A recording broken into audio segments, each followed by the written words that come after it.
O Édipo Rei. Desde o prólogo, nessa tragédia, Édipo Rei, entrevê-se a presença do deus Apolo. O deus Apolo está presente na majestade e solicitude do rei Édipo, interpelado na súplica do sacerdote de Zeus como primeiro varão nas junções da vida e no trato com os numes.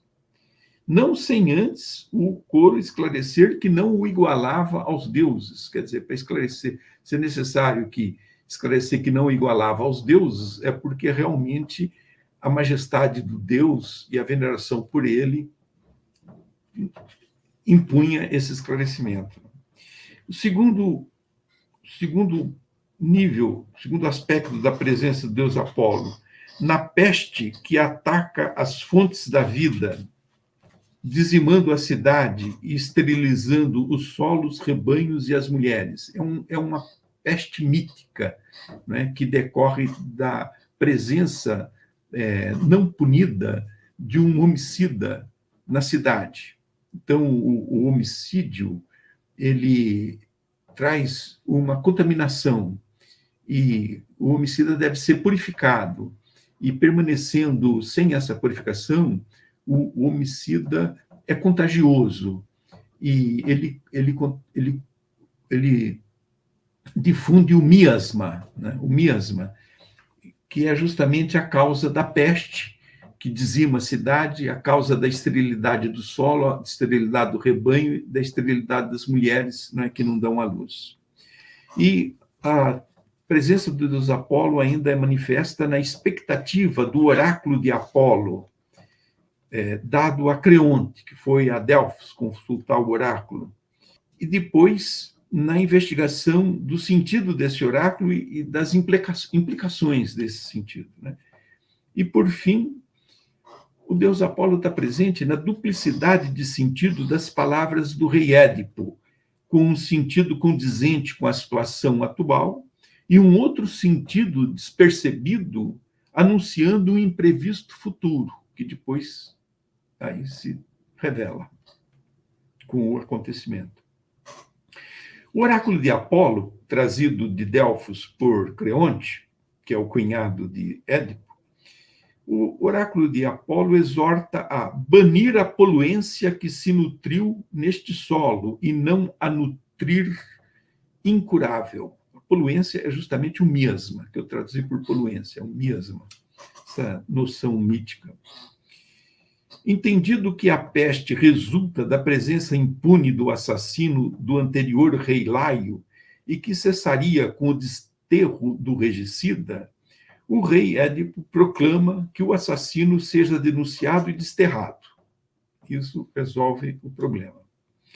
Ou então que ele morra de morte pior que a presente situação, como consequência do fato de ele não se revelar e continuar lá poluindo a cidade. E então, o rei Édipo, a conselho de Creonte, recorre ao adivinho Tiresias para salvar a cidade da ruína. O adivinho devia de dizer como resolver a questão. O adivinho, porta-voz de Apolo, atende o chamado do rei, mas recusa-se a falar. Irritado com o inaceitável silêncio do adivinho, Édipo, aparentemente por uma equivalência entre esse silêncio e o regicídio, como causa da ruína dos tebanos, acusa o adivinho de ter tramado e cometido o ato.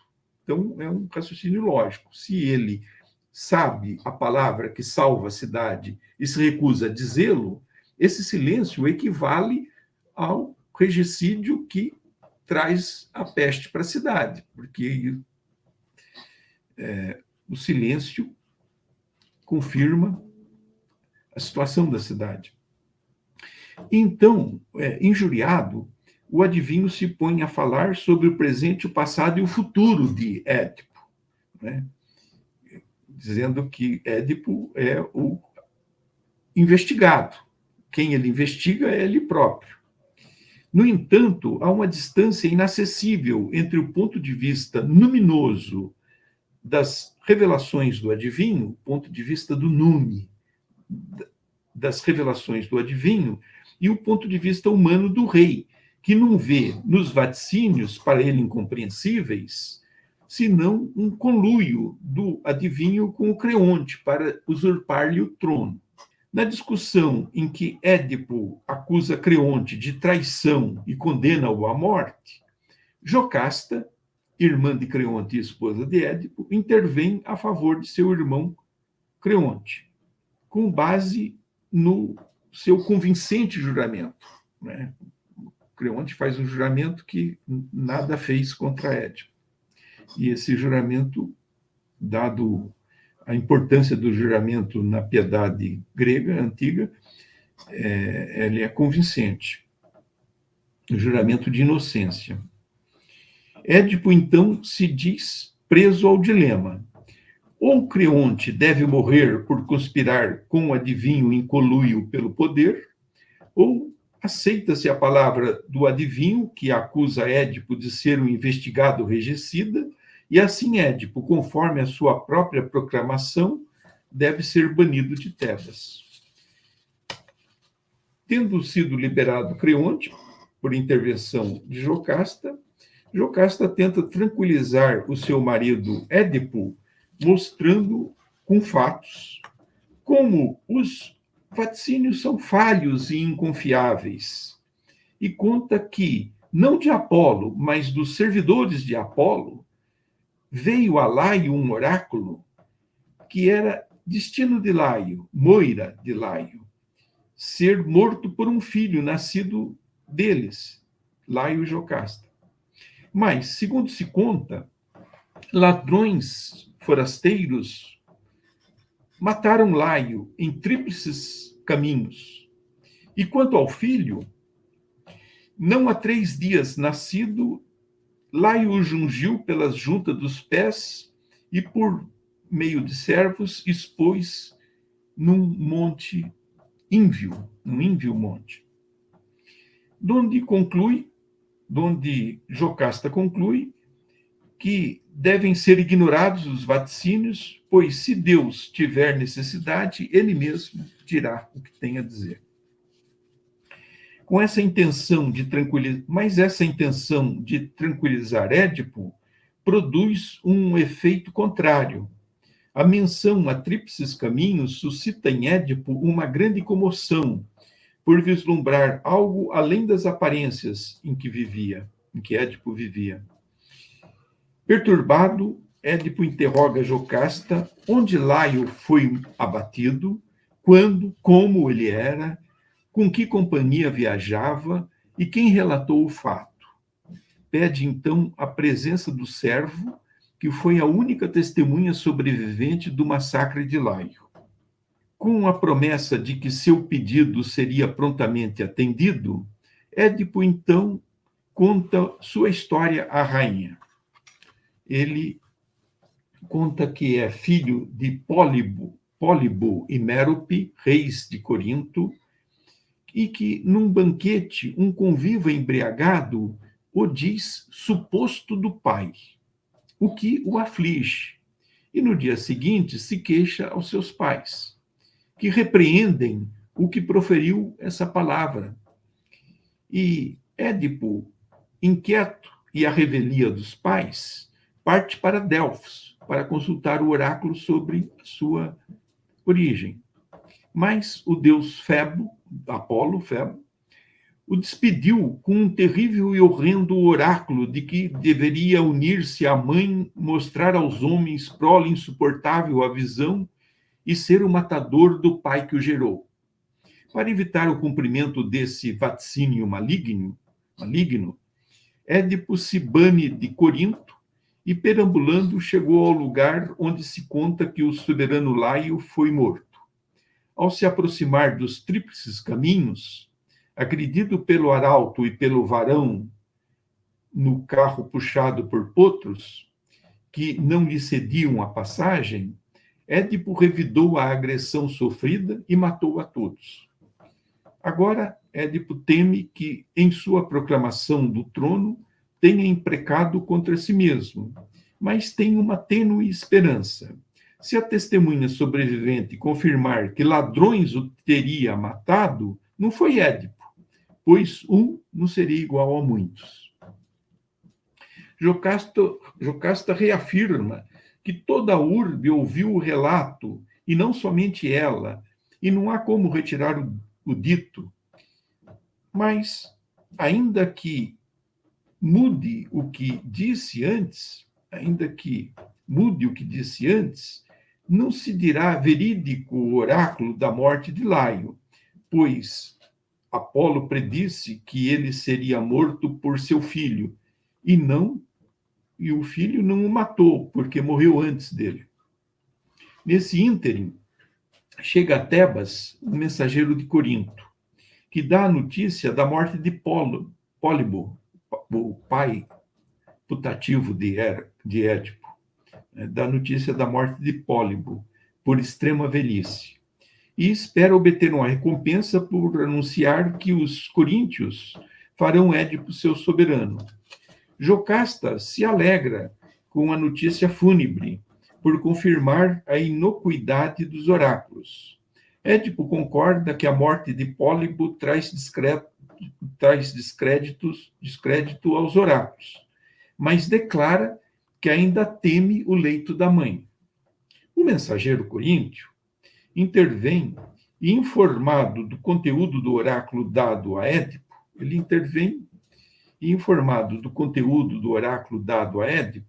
desejoso de recompensa, se propõe libertá-lo desse temor e revela que Édipo não é filho dos reis de Corinto, mas que eles, carentes de filho, o adotaram, tendo-o recebido de suas mãos.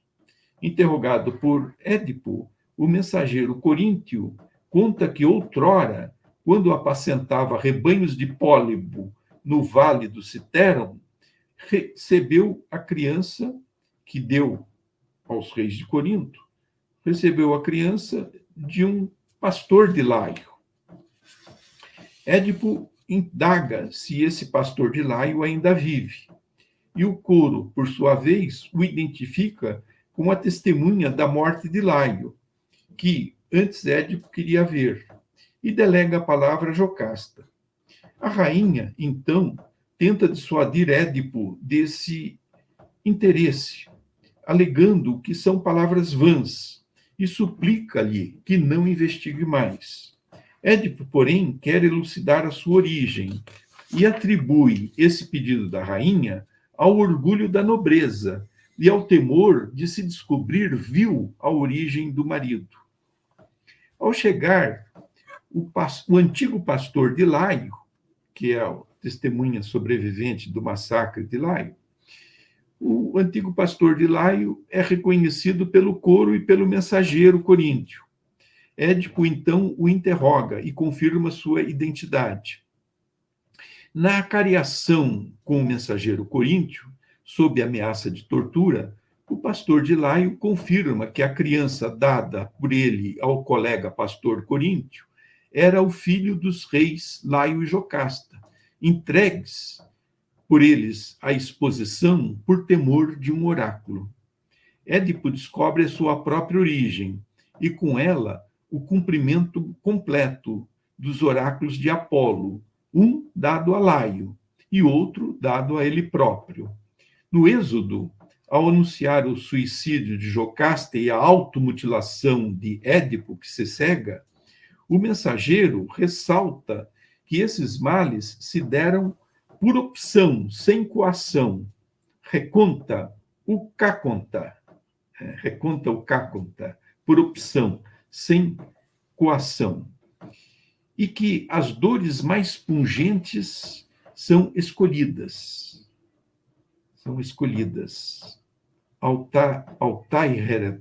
Altairetoi, escolhidas. Como se vê, os fatídicos oráculos de Apolo só se cumprem e só se descobrem mediante iniciativas e atitudes espontaneamente tomadas por Édipo mesmo. Ora, no empenho de impedir que se cumprissem, ora, no afã de descobrir a sua própria origem. Vejamos, então, Electra. O oráculo de Apolo e a relação de Orestes com esse oráculo, em Sófocles, é diferente do que se lê nas tragédias de Ésquilo e nas tragédias de Eurípides.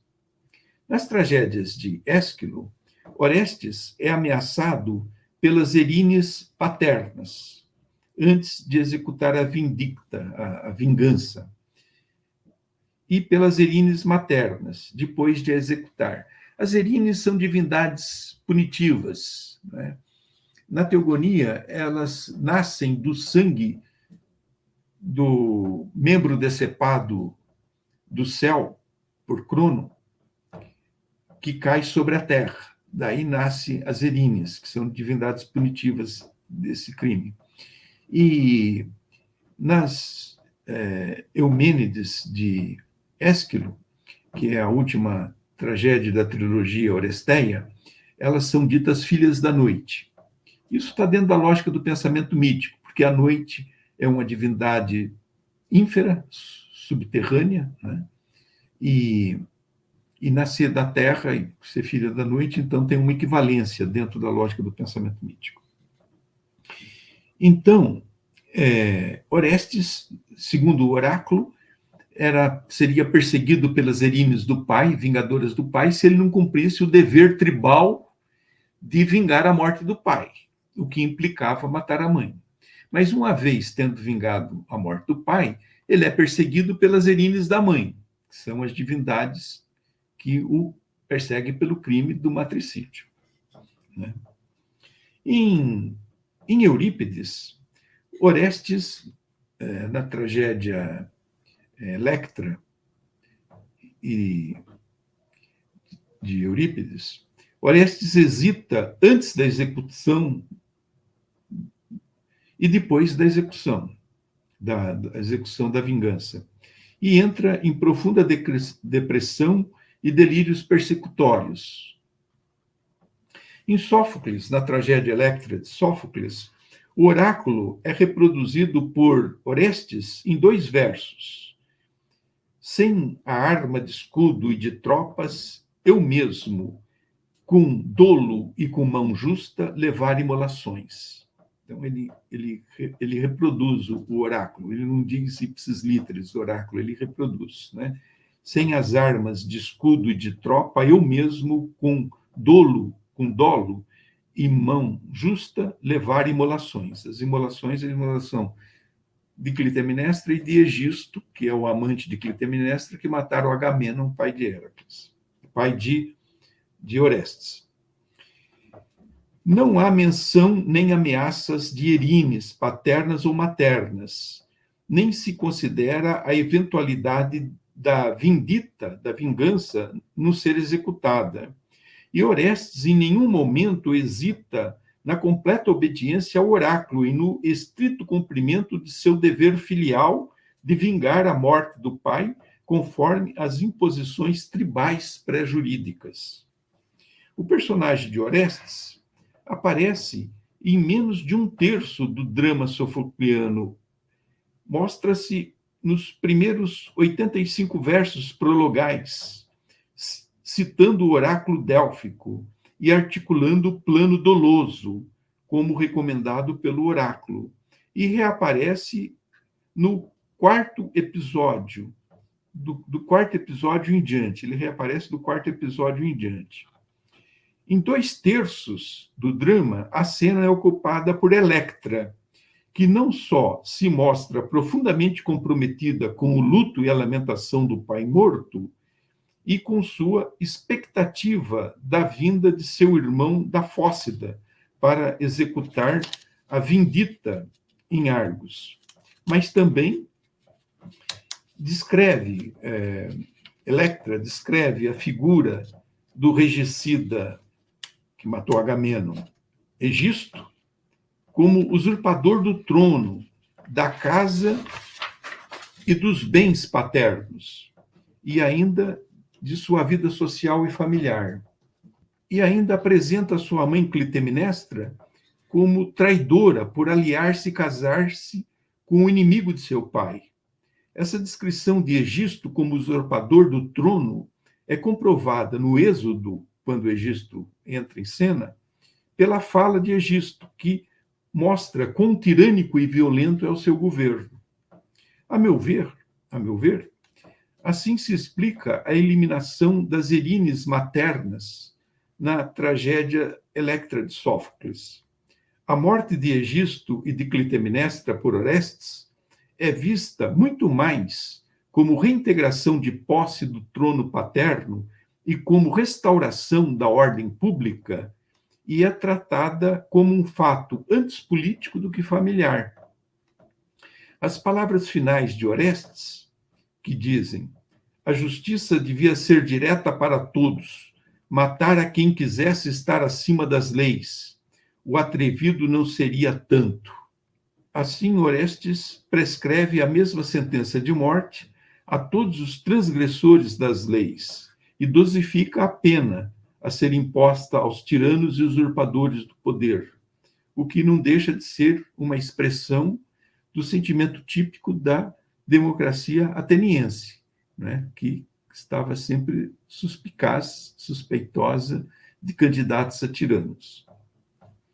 A relação de Orestes com o oráculo délfico mostra, portanto, uma feliz coincidência entre a imposição do oráculo e a disposição do homem, entre a fatalidade divina e o desejo humano. Essa é uma outra possibilidade de relação entre a fatalidade divina e o desejo humano. No caso de Orestes sofocliano, ele deseja isso. Também em Ésquilo, Orestes diz que deseja recuperar o trono, cometer a vingança, né, a vindita. Então, ele diz que conflui muitos interesses, né? A situação dele de exilado, a necessidade de recuperar o trono, de libertar Argos da tirania de Egisto, né? Então, o motivo da coerção se torna objeto do desejo, e assim o homem supera a coerção, tornando o motivo da coerção objeto do seu desejo.